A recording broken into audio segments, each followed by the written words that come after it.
Kembali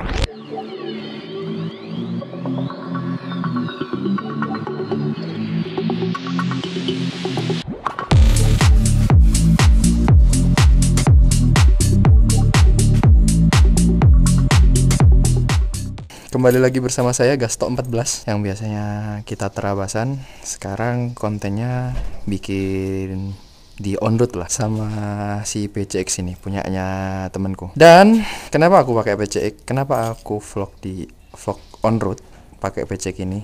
Soalnya aku juga pingin ikut lomba PCX Challenge dari Honda. Nah, ini tuh udah keyless gitu loh.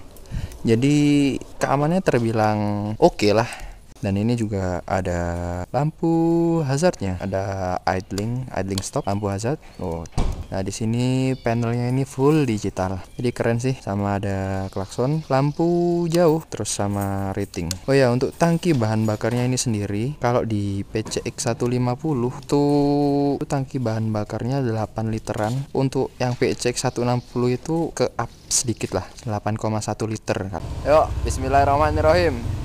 Dibuat nyantui gitu enak loh. Oh ya, sama dari kalau PCX 160 yang baru itu ada fitur tambahan ya, mesin upgrade juga 4 katup, sama ada fitur tambahan yaitu HSTC. Kepanjangan dari HSTC yaitu Honda Selectable Torsi Control atau pengatur torsi lah. Oke, kita ke kanan. Kita lewat Suhat. Nyore dulu tadi HSTC torsi kontrol. Jadi fungsinya itu biar antisipasi selip gitu sih. Dari segi torsi, dari segi tenaga otomatis ya bertambah sih ya. Soalnya kan ada perombakan mesin juga ya di 4 katup gitu kan. Dan mesinnya ini masih ISP. Kalau yang baru itu ISP plus. Posisi joknya juga empuk gitu loh. Ini juga ditambahin handguard. Cuman itu aja sih.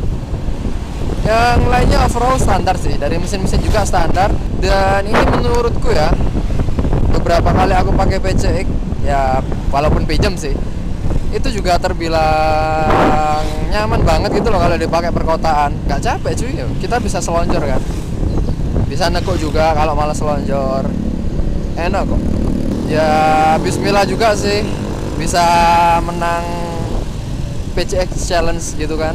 Oke, ini tempatnya. Oke, kita parkirnya di sini cuy. Oke, jadi sekian vlog hari ini. Vlog tipis-tipis, langsung lanjut ngopi. Ya semoga menang lah lomba PCX Challenge-nya. Yuk ngopi.